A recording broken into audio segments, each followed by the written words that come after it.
Hey guys, in today's video I'm going to show you how to transform thin sparse brows into thicker, fuller looking brows using the brow lamination technique. So as you can see, Tosha's brows are quite fine and sparse, so she's asked for a thicker, fuller brow.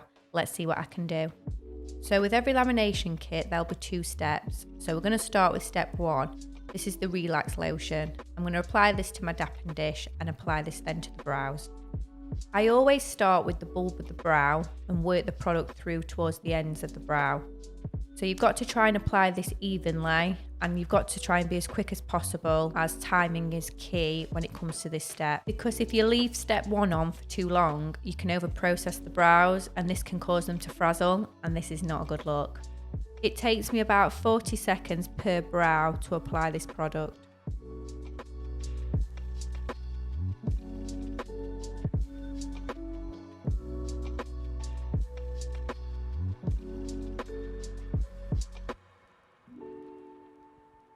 Now it's time to apply the film. Be careful not to move any brow hairs during this process, as you're going to mess them up.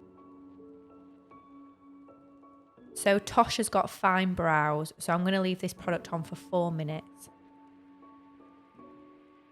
Now the film's removed, I'm going to work quickly removing all the product from the brows.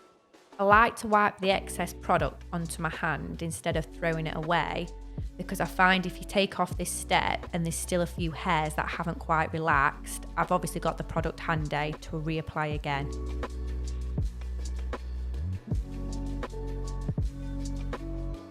So I'm happy with all the hairs, they're really nice and relaxed. So I'm going to go through with a damp cotton pad and just make sure I've removed every trace of product off the brows and the skin.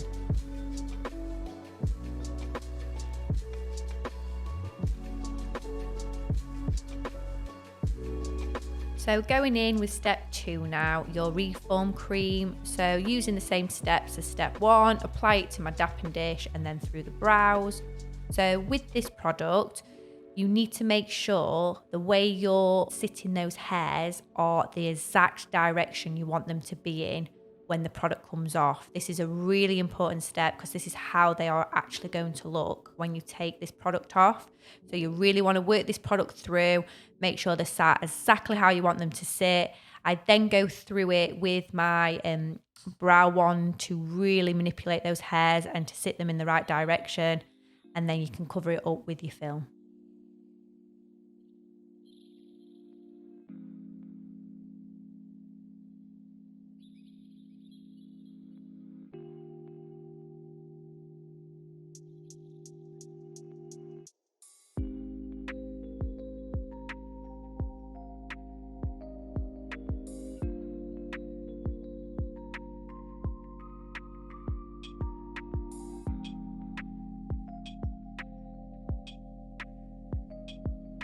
So this stays on for 7 minutes. While this is developing, I like to go ahead and mix my tint. So I'm going to use shade dark brown and light brown.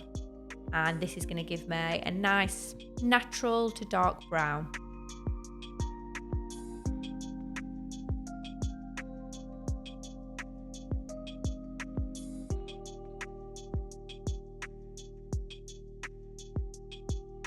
Already I can see by moving those hairs how much more it's covered the brow area. So I'm so excited to apply the tint because this is where you really pick up those little fine hairs and then you have so much more hair to work with.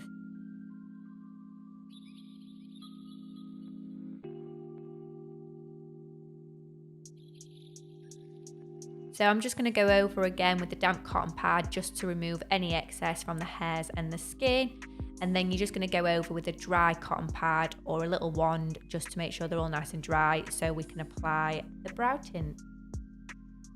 The tint I'm using is a HD tint. This tint does not stain the skin, so you can apply it really messy. For people who are using tints that do stain the skin, of course, please do not apply it this way. You obviously want to apply it as neat as possible. But with the tint I'm using, I literally can put it all over the brows to pick up all those fine blonde hairs and it will not stain the skin.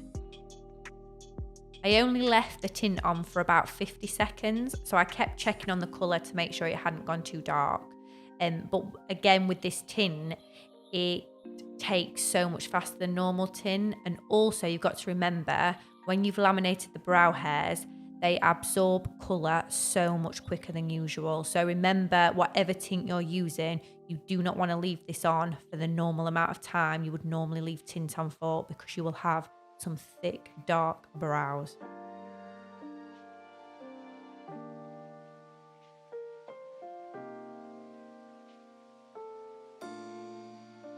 Can we just look at all those little hairs that the tint has picked up that we didn't even know existed? So this is amazing, and obviously it's going to give me so much more hair to work with when I come to waxing.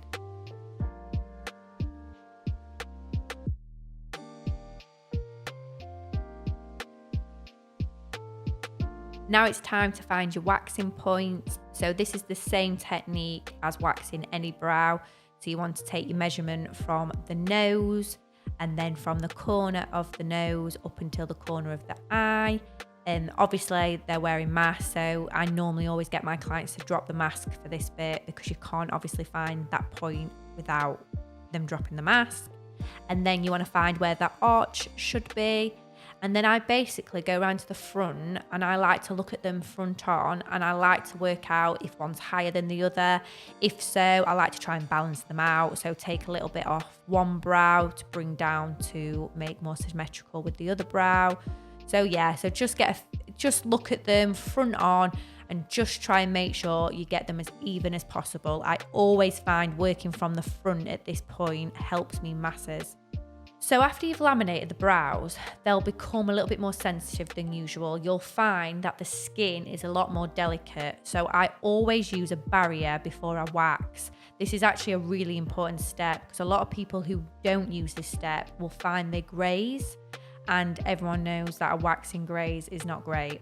So to avoid this, I always apply a little bit of Comfort Me oil. It's just a basic oil, and I apply this to a cotton pad all around the brow area. So whatever I'm waxing, I like a thin layer of this to go onto the skin. I'll then go over the top of that oil with a powder. So you can use any powder, a face powder, a translucent powder. You can even use talcum powder. I always like to test the wax temperature out first on my granddad's face. This is just to make sure the temperature's perfect and not too hot for the client. So following the lines I've drawn in, I'm just going to go ahead and wax all that area.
Once I've finished waxing, I'm going to go ahead again with some Comfort Me on a cotton pad, and I'm just going to cleanse the whole of the brow area, making sure there's no wax residue stuck to the skin or the brows.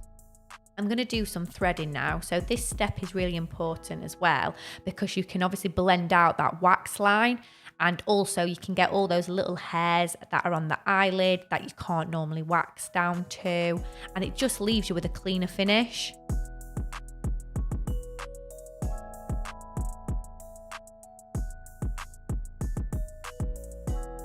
At this point, your brows are a lot more pliable, and you can literally decide on how you want them to set. So if you want them a little bit more fluffier, you can obviously use your wand to brush them up in the air, or if you want them a bit more softer and natural, you can obviously brush those hairs over and give them a bit more of a softer, subtle look.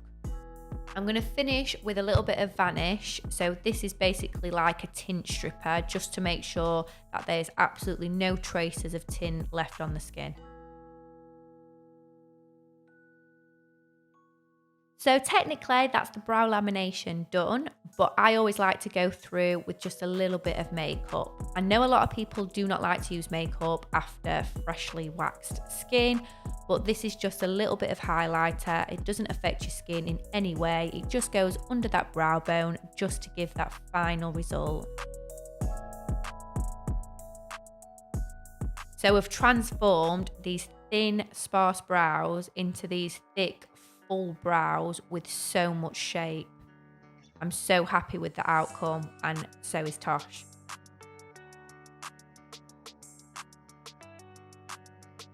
If you like that video, please smash that like button and subscribe if you haven't already, and I will see you in the next video. Bye.